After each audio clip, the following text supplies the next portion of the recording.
School Department, none other than Mr. Edward Joshua Castro.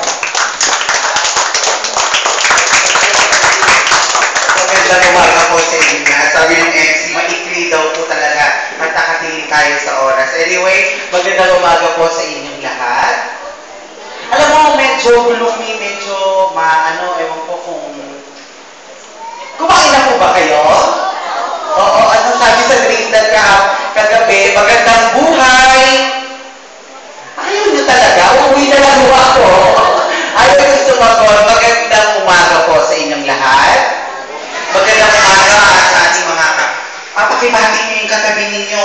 Kumare, Mars, good morning. O, nandito tayo ng recognition ng araw ng pagkilala ngayong araw nito. Ngayon ay magbibigay po ako ng maikli daw na message, sabi po ng ating minamahal na ating MC, ano? At this time, before we proceed, tignan natin yung ating mga bata. Kanina, I'm about to read the book of Miriam Defensor Santiago, yung mga joke tayo, kasi gusto kong ngumiti man lang, ano? I have a question to you, my dear students, saan ang galing to doon? Corny, but then kahit paano, bigyan natin ng konting pansin. Sabi, question grade 4. Anong sinabi ni Papayan, tanungin sa kanya, nang tumingin sa kanya si Pineapple? Dapat sasabihin niyo, Diyos ko, napakataklay ng audience na ito. Uuwian ko talaga kayo. Anong sinabi ni Papaya nang tanungin o nang tumingin sa kanya si Pineapple? Ayan, kasi kung maraming mata yun, anong tingin mo sa akin? O, diba? Tumawa ka. Hinakailangan may tumawa kahit isa man lang dahil sa audience na ito. No? Kasi medyo inaantok pa ang lahat. Meron pa. Sabi, talagang init ngayon, sabi ni Miriam, hindi lahat ng maasim ay vitamin C. Ano yun? Malapit doon, mami. Ha? Kinikilig. O, diba? Tumami na rin. Tumatawa sa inyo. Anong bagay naman ito? Anong bagay, ha? Pinapaikot mo na lang ako. Pag nagsawa ka, mabuti pang patayin mo na lang ako. O, syempre, electric fan. Very good, grade 4. Tama?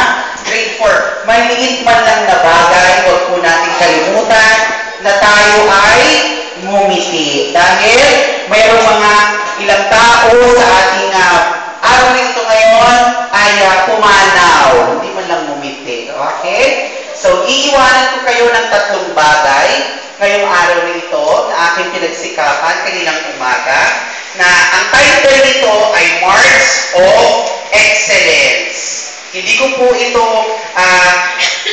binasa ko lang ito kanina at nilay-nilayan ko magmula ng aking elementary hanggang high school, the Marks of Excellence. Number 1, ang iiwan ko 3 lang para sa inyo na ating mga grade 4. Number 1, start with yourself. Start with what you have. Start with what you are.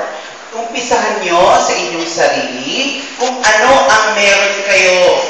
Kung anong meron ang inyong mga anak. Kung anong talento ang meron. Sa Mark 24, binigay ng Diyos yung sinabing may 3 tao, mga anak, na binigyan ng talento ni Jesus at maaaring ito ibinigay niya ng 5. Yung isa binigyan niya ng 5. Yung isa binigyan niya ng 2. Yung isa naman ay binigyan niya ng 1 lang. Yung 5 na taong yun na binigyan niya ng talento, ang ginawa, pinagyaman niya. Ano nangyari? Naging 10 yung kanyang talento. O yung money, sabihin na natin, naging 10. Yung ikalawa naman, binigyan ng 2, sumuple din, naging 4. Yung isa, ang ginawa niya sa nag-iisang ibinigay sa kanya ay dahil sa takot, itinago niya. At ang bumalik, ang master, ang kanilang rabbi, ang kanilang guro, ang sabi, kamusta natin yung mga talentong ibinigay ko sa inyo? Ay, ako po, 10. Ang bumalik sa akin, mabuti. Ikaw na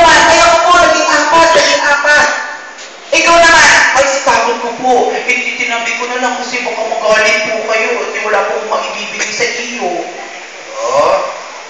Ano sa tingin sinabi ng ating rabbi, ng guro?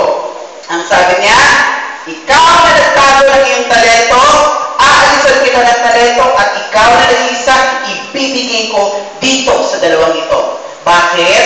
Dahil pinagdamot niya ang talentong iyon at hindi niya pinagyaman ang talentong iyon. Lesson, kung ano man ang inyong talento ngayon, ay very good, my dear. Share it with the others, and pagyamanin. Mga magulang, tulungan po natin silang pagyamanin ng kanilang talento. Kung sila po ay marunong mag-drawing, binigyan natin sila ng mga materialis ngayong bakasyon at mag-draw ng mag-draw.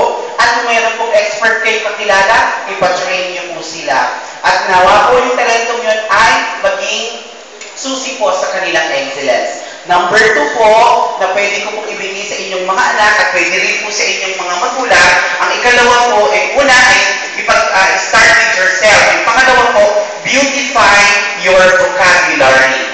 Beautify your vocabulary by means of saying na, lagi sinasabi natin, ay, naku, hay, buhay. Hay, hindi ko kaya. Ay, hindi ko kaya. Ay, hindi ko kaya yan. Tapos gusto mo top 1 tayo? Sino gusto dito lahat ng ang mga medals? Taas ang kamay. Sino lahat ang gusto ng ribbons? Pero lagi natin minsan siguro nakikita, ay hindi ko yan kaya, yung marunong dyan eh. No? Let us beautify our vocabulary. Pagandahin ang salita. Paano? Paano gagawin, teacher, just ang beautification ng vocabulary? Kaya ko yan. Magpapatulong ako sa mami ko. Ay, kaya ko gagawin ko. Ay, wala na akong magagawa. Dapat na sabihin, may magagawa ko. Kaya ko. May sumasagot talaga namang very attentive sila. Kaya kong gawin. Kaya kong abutin. Ay, yun na talaga yan eh. Yun po yung mga words na yun, yun ang hindi natin dapat gamitin sa umaga pa lang. Pag sinabi natin, ngayong umaga pa lang, muna, ang pwede ko i-advise po sa natin lahat, tumingin ka agad sa salamin. Habang wala, dalhin niyo ito hanggang kayo paglaki. Tumingin sa salamin at sabihin, ikaw, gwapo-gwapo mo. Kaya-kaya mo ngayong araw na to. Masasagutan mo periodical exam. Papasa ako sa entrance exam sa Pasay City Science. Ako'y sigurado ako, chicken lang yung Manila Science. And that builds our confidence of our child and children na kakayanin nila yan. Faith, kinakailangan ko na i-beautify ang mga salita sa kanila. Hindi pwede, ikaw ba kasi? Diba? Mga ganung salita. Now, let us beautify our words with them. And kayo din mga anak ha, you say, kaya mo to! Kaya mo yan! Sabi ko sa katabi mo, kaya mo yan! Kung tapuan ako bukas at next year, ikaw naman! Tama? And last but not the least, ang aking pong iiwan sa ating mga anak ay ang ating pong good character. Ang good character po ay hindi lang po nasusukat sa ating excellence kung ilan po ang medalyang maiuuwi ng ating mga anak. Kung ito po, kung kayo mga anak ay mayroong mga medals, at least kinakailangan ay maging humble tayo. Humble before yourself. Para kayo ay laging itataas. Good character. Minsan nga, mga anak, kung ano man ang inyong na-attain na makukuha mamaya, ipagpasalamat ninyo yun lahat. Dahil yun ay pinaghirapan ninyo at i-offer nyo lahat yun kay okay, para lalo kayong i-bless. At sabi nga, do not waste your time, your energy, and resources fighting and harming and destroying others in competition. Iwanan ko lang po ito sa lahat. No? Kung minsan kasi sa ating pagpipilit na mag-excel, at maging number 1 at palaging first place, nasisira po ang ating character. Nawawala po ang pag-ibig sa kapwa, bata. Ang tingin na lang natin sa iba ay kalaban. At dapat lahat daigin, talunin, kompetensyahin. Kung ganito ang mangyayari, tambakan po tayo ng medalya. O trak-trak na trepeyo, tambakan man tayo niyan, ay wala pa rin halaga. Kung ang ating pag-uugali ay hindi tayo marunong umibig sa ating kapwa. Kinakailangan po i-instill po natin sa ating mga anak na kung anuman ang nakuha nila ngayong araw na ito, iyan ang kanilang pinaghirapan. Tulungan niyo po kami bilang isang guro na pagyamanin ito sa kanila at i-instill sa kanila na kaya nila ang lahat, mag-compete man sila a friendly competition with everyone. Nawa, yung tatlong bagay na yun, anak, sa aking pagtatapos sa inyong baunin, kayo man ay hanggang high school at tahakin. Ako'y maalala ninyo mga sandang ngayon. Una, develop your talents, start with yourself. Thank you. Beautify your words. And number 3, let's have a good character. Kung man kayo man ay natalo ngayon, bangon, bukas, babawi.